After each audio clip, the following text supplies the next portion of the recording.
con el segundo tema de unos cuantos. Vamos a ir como siempre, vamos a ir paso por paso. Eh, Hoy vamos a otro fundamento. Nosotros hablamos del Jardín del Edén como un santuario. Yo sé que ustedes conocen el tabernáculo del desierto, pero también vamos a hablar un poco hoy del templo que fue construido sobre el monte Moria y por qué Dios escogió ahí. Y después la semana que viene vamos a empezar a estudiar los detalles del santuario como tal, ya para que ustedes sepan, si quieren estudiar ustedes de antemano durante la semana. El próximo miércoles vamos a comenzar a ver los diferentes colores que tiene el santuario, qué significa, eh, las pieles de animales que se colocaban ahí y por qué se colocaban en un orden específico y cosas así, ¿ok? Pero hoy vamos a hablar el por qué también el santuario en el monte Moria, ¿ok? Aquí voy a ver, compartir pantalla. ¿Pueden ver la pantalla? Sí, señor. Sí, lo pueden ver. Sí. Perfecto. Vamos a orar. Dios y buen Padre que estás en los cielos, santificado sea tu nombre. En este momento, Señor, te pedimos que tú nos guíes en el estudio de tu palabra en este momento. Gracias, Señor, por todo. En el nombre de Jesús. Amén. Ahora, pregunto, y pueden, no tienen que decirlo en voz alta si no quieren, pero por lo menos si pueden en el chat, ¿verdad? ¿Por qué Dios hizo primero en el desierto un santuario que se podía mover y después un santuario que ya era permanente, que no se podía mover? Por qué esa gran diferencia? Antes cada departamento estaban ahí. Atrio, lugar santo, lugar santísimo. Todo eso sigue igual. Pero el desierto se podía mover. Pero en Jerusalén, eso ya era permanente. ¿Por qué usted cree en esa diferencia o usted cree que eso no tiene ningún sentido y simplemente era el contexto y nada más? Tal vez porque ya estamos en la tierra prometida. Ok, gracias. ¿Alguien más? Y si tienen pena porque se está grabando ahí, puede poner en el chat, tranquilo. Es Yo pienso simplemente que para... Ajá, el desierto no era ahí que se iban a quedar. Dios sabía que iban, que ese era el camino nada más, pero que tenían que llegar a, a Jerusalén, a donde pues es, como dijo la hermana, ya ahí la tierra prometida. ok, perfecto.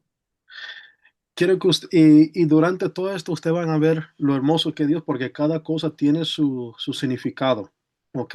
Y así uno va a entender mejor las palabras de Jesús en el Nuevo Testamento.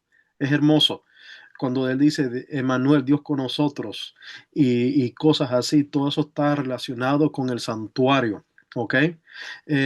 Para decir rápidamente, en el santuario del desierto tú ves como Dios no te abandona y está contigo en todo el momento, en todo el transcurso, en todo el camino. Lo estoy diciendo rápido, pero después podemos explicarlo en otra clase más adelante. Pero después tú ves como en el santuario, en el templo como tal, donde Dios ya permanece también con su pueblo, ya que su pueblo no se va a ningún lugar porque ya están en casa. Dios permanece y hace también su vivienda con su pueblo. Pero vamos a ver algo aquí. El eje del mundo y la jurisprudencia de la montaña sagrada, que es el monte Moria. ¿Ok? Voy a ver aquí, ¿qué pasó aquí? A ver. Ok, ahí está. Espera, ¿por qué se me...?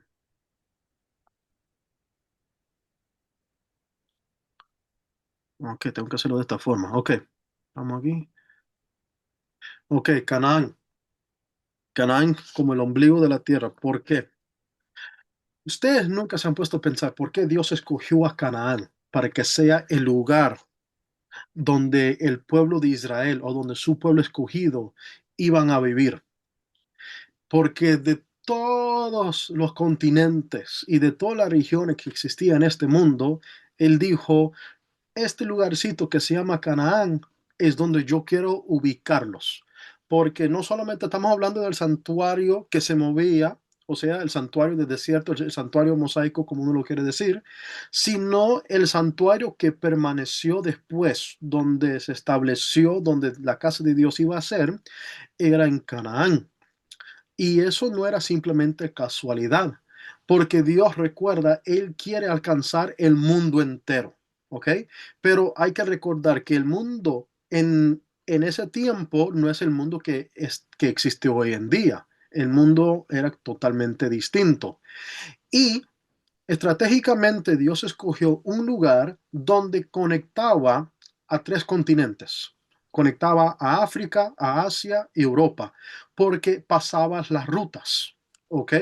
Y había un lugar donde las tres rutas se conectaban y era en Canaán, ¿ok? So, la ubicación que Dios escogió, que fíjate que no fue David, que no fue Abraham, que no fue nadie que lo escogió, fue Dios mismo que escogió este lugar en Canaán estratégicamente para que ellos pudieran ser, como lo tengo aquí, como el ombligo de la tierra, o sea, el punto central para que todas las naciones, sean paganas, sean lo que sea, obligatoriamente tenían que pasar por Israel, tenían que pasar por Canaán, y ahí es donde el santuario que lo colocan sobre una montaña, sobre un monte, ya estaba en vista para todos. Nadie podía negar que no estaba ahí. Obligatoriamente tenían que saber y darse cuenta de el Dios de los judíos. Era estratégicamente que Dios lo puso así. Por eso Dios siempre habla también muchas veces como un faro, ¿ok? El santuario funcionaba como un faro. La ubicación estratégica obligaba a las naciones paganas a confrontar el sistema judicial y ritual de Jehová. El, lo que Dios instituyó ahí con Israel no era para esconder nada, era para que estuviera al aire libre y que todo mundo supiera el sistema. ¿Qué es lo que pasó con los judíos? Ellos querían excluir a todo lo demás y privatizar ese sistema solamente para ellos, cuando Dios quería que todo el mundo supiera. Ahora, hay tres hitos del Monte Moria. Ustedes se recuerdan, hay muchas cosas que pasó en el Monte Moria. En el Monte Moria era donde, en Génesis 22, donde Dios le dijo a Abraham que debería ir a sacrificar a Isaac. ¿Se recuerda esa historia? Eso pasó en el Monte Moria, ¿ok? Por eso también Moria se asocia etimológicamente con Ra, que significa ver o proveer. Es el lugar donde Dios ve la necesidad del hombre y provee el carnero. Y lo interesante es que en ese mismo lugar donde Abraham iba a sacrificar a su hijo y donde Dios lo paró para que no sacrificara al hijo, sino él mandó el sustituto, ¿verdad? En ese mismo lugar donde Dios, por la sustitución del carnero que representa a Cristo, ese mismo lugar también donde se edifica también el santuario, donde Dios también, por la sangre que se rocía sobre el lugar santísimo, nos da también redención para todos nosotros. Así como dio redención para Isaac por el sustituto ahí, en ese mismo lugar Dios hace redención para todos nosotros. ¿Ok? Eso es una cosa que sucede ahí en el Monte Moria y en el mismo local. También ese es el lugar de juicio. ¿Por qué? Cuando ustedes leen 2 de Samuel, capítulo 24, ahí está la era de Araúna, ¿ok? No sé si ustedes se recuerdan esta historia o no, pero cuando tenga tiempo lo pueden leer. David, él compra el terreno cuando ellos están encima del monte, ¿ok? Y que era una era de tría. ¿Qué es lo que está pasando? Ellos estaban ahí ya para separar la paja del trigo, ¿ok? ¿Y qué hacían ellos? Utilizaban los animales, los bueyes, había ahí encima del monte, había como un gran círculo y tiraban todo el trigo ahí y pasaban los bueyes y todos ahí y partían y lo partían, ¿ok? Pero tú tenías el trigo y la paja juntos. Algunos métodos también que usaban después eran recogían y lo lanzaban en el aire y el viento se llevaba la paja y que caía era el trigo, ¿ok? Esto era un lugar donde se separaba el trigo con la paja y muchas veces en la Biblia utilizan esto como referencia de juicio, donde Dios hace separación. Y también, y también aquí encima de este monte, donde ellos se paraban, es también donde Dios construye su santuario, donde también hace juicio. So, tenemos dos historias en el mismo monte que Dios también lo utiliza en el sistema, sustitución y también juicio. La última es simplemente una tradición judía, la Biblia no lo dice, ¿ok? Pero simplemente lo puse aquí para información de los que les gustan tener información, que es que el arca del pacto supuestamente descansaba sobre la piedra madre que se le llamaba la Ibn HaShitiyah, pero eso la Biblia no lo dice, eso simplemente lo dice la Mishnah, la tradición judía, ¿ok? Pero las primeras dos son cosas que no son al azar, la sustitución penal y también juicio, y el santuario fue construido ahí mismo. Ahora, una pregunta siempre ha sido así, y creo que hacerlo ustedes.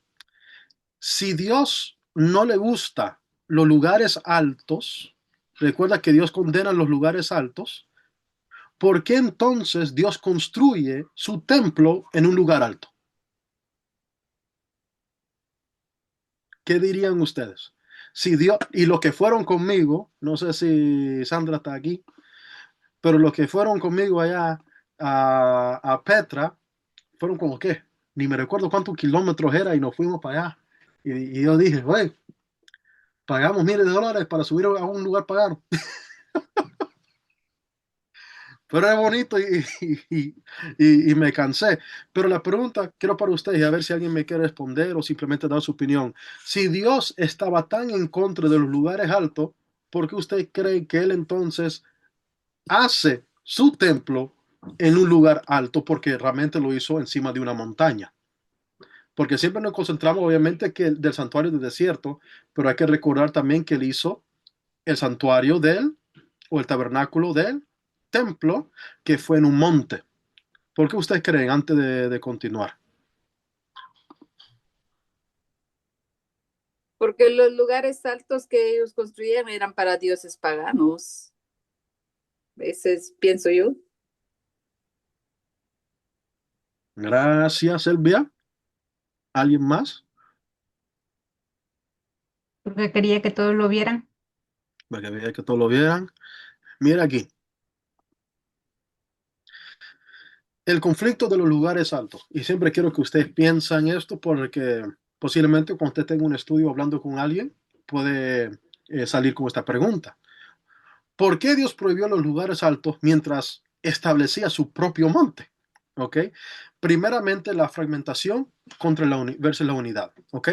Los cananeos, ellos tenían una cantidad de dioses. Ustedes van a leer cuando lleguemos nosotros, especialmente en los libros de los reyes y de Samuel y de Josué y esto, ustedes van a leer mucho de Baal Peor, Baal de Hermón, etcétera, etcétera. ¿Verdad? Y esto creaba una deidad fragmentada y localista porque los cananeos no era una nación, sino eran una cantidad de diferentes tribus o de pueblos, ¿verdad? Y cada uno tenía su dios local, ¿ok? Es como si los griegos tenían un dios local. Algunos su dios principal en el local donde ellos estaban era Artemisa, otros era el dios Apolos, otra era Zeus. ¿Me hago entender? So, los cananeos era algo similar, cada uno tenía su propio dios local, etcétera, etcétera.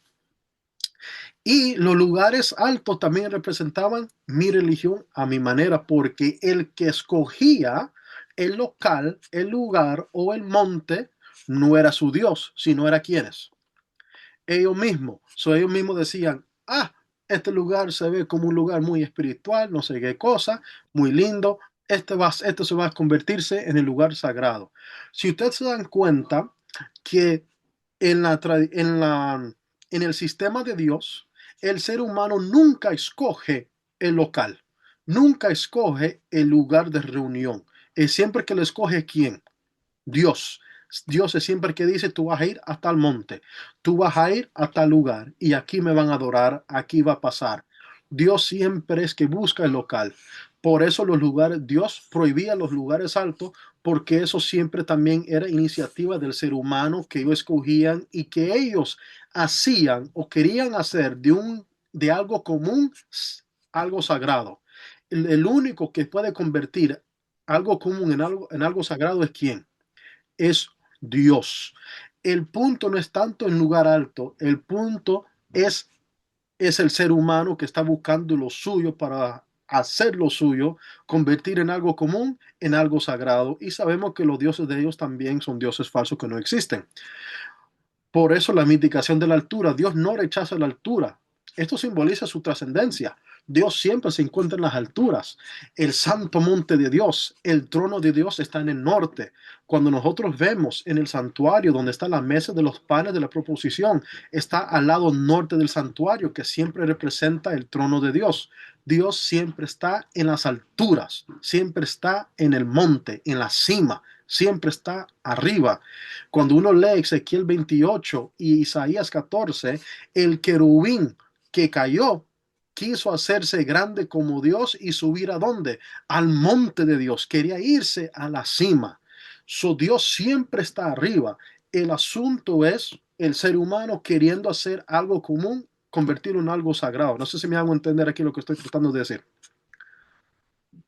Por eso también en el Antiguo Testamento, y creo que lo hemos leído nosotros también en el libro de Génesis, se conoce también a Dios como el Elión, el Dios Altísimo. Ahora, ¿ustedes han escuchado de la fuente de Gihón? Hay algo interesante aquí. Porque Dios no, como te dije, Dios no escoge Monte Moria porque es un monte lindísimo que se ve bonito y nada de eso. No, siempre hay su razón. Dios no es como nosotros, ¿ok? En los santuarios de los cananeos y de la gente pagana, etcétera, etcétera, ellos dependían mucho de la lluvia según la estación. ¿Ok? Por eso para ellos Baal era el dios también de la lluvia, de la, también estaba Astarte o Acera, que era la misma persona, era la diosa de la fertilidad, etcétera, etcétera.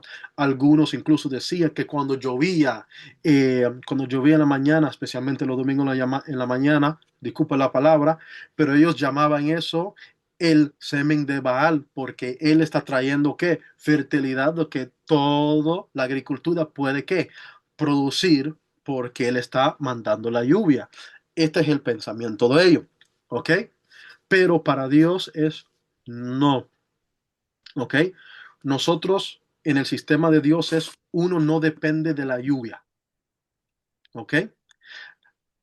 El agua ya fluía por debajo de la montaña. El agua siempre existía. Usted nunca se recuerda una frase que Jesús decía que el que bebe el agua de él nunca tendrá qué, Mm. nunca tendrá sed. ¿Por qué? ¿Se recuerda cómo termina la frasecita? ¿Ustedes se recuerdan? Porque Él es la fuente de agua viva. Porque en fuente de agua viva nunca se agota. Y la cosa es, en el monte Moria, debajo, había una fuente de agua que siempre andaba. Y esta es la prefigura de la visión de Ezequiel capítulo 47 y Apocalipsis capítulo 22. ¿Ok? Monte Moria tenía ríos de agua y me encanta como Dios también menciona río de agua viva y cosas así. Había, fluía agua constantemente debajo del monte. ¿Ok? Eso no es nada de casualidad. ¿Ok? Geográficamente, Dios enseña que la vida no viene de los cielos tormentosos del paganismo, sino del interior mismo del santuario. El santuario te da vida. El local donde Dios instituyó y estableció su santuario era para dar vida al pueblo. Él es que mantenía a su pueblo, no el clima, no el ambiente. Él es que mantenía a su pueblo. ¿Se está entendiendo hasta ahora, familia? Sí, Que no era simplemente un monte por un monte. Seguimos aquí. Ahora, nosotros ya habíamos tocado un poco de esto la semana pasada, pero quiero asegurar que se recuerden, ¿ok? La orientación del este. La orientación del este, nosotros siempre hemos hablado de esto refiriéndonos del el, el tabernáculo del desierto. Pero también hay que recordar de que esta posición también estaba sobre lo mismo sobre el monte, ¿ok? Um, Siempre hay que dar la espalda al sol. ¿Por qué? Porque primeramente uno no adora al dios sol, pero también uno tiene que recordar que uno no depende tampoco de los astros, ni de las cosas celestiales, o sea, como las estrellas, ni nada de eso. Uno como ser humano no depende de nada de eso. Uno como ser humano depende de quién, del Dios. Por eso uno da completamente la espalda al universo o a la creación, para así decirlo, y se enfoca en Dios. Esto tiene que tomarlo en cuenta porque eso es lo que dice Pablito. Pablito en Romanos capítulo 1 y capítulo 2, recuerda, él dijo que ellos dejaron de adorar al Creador y comenzaron a adorar a qué? A la creación, a los reptiles y a todo eso. Nosotros no adoramos a lo creado, nosotros adoramos al creador. Por eso uno da la espalda a la creación y se enfoca en quién, en el creador. En Génesis, ir al este es alejarse de Dios, porque tú estás enfocándote ahora al mundo en quien él creó. Adán sale al este y Caín aún se va más al este. Esto representa el pasado perdido y el pecado, pero regresando al oeste, regresando al Edén, regresando al santuario, dando tu espalda a la creación, al cielo, a los astros, al sol, etcétera, etcétera, el santuario está en tu mirada. Y si el santuario está en tu mirada también el lugar santísimo y la misma presencia de Dios. Por lo tanto, tus ojos están fijados en quién, en Cristo.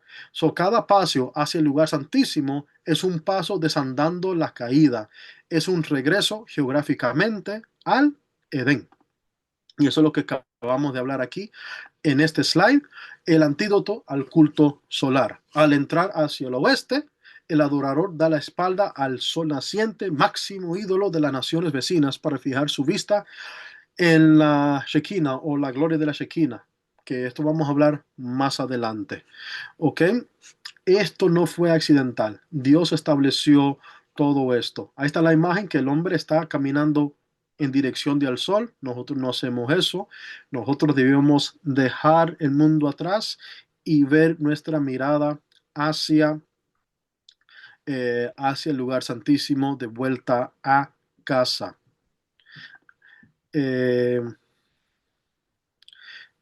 Esto no tanto, esto es lo que yo le había mencionado antes de la tradición judía, de la roca madre, de que ellos dicen de que el arca del pacto estaba puesta sobre una roca madre que se llamaba eh, Ibn ha-Shetiyah.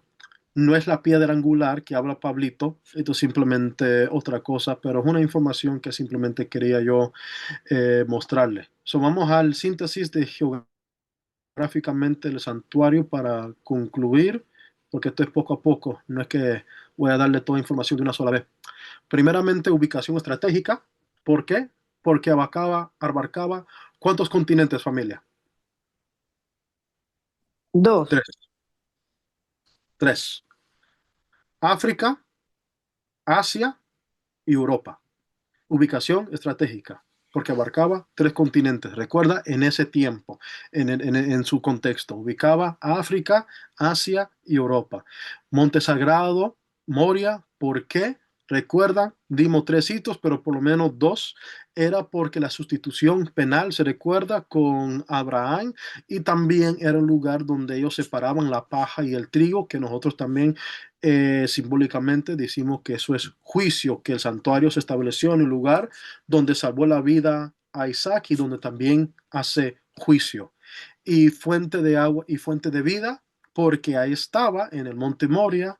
Ahí estaba el fuente de Gihón, que agua viva que fluye del santuario, que también prefigura el río de Ezequiel y el libro de Apocalipsis.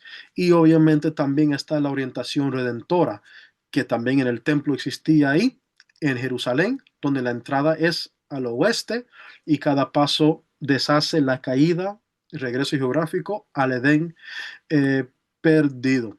¿Ok? Esto ha sido para hoy.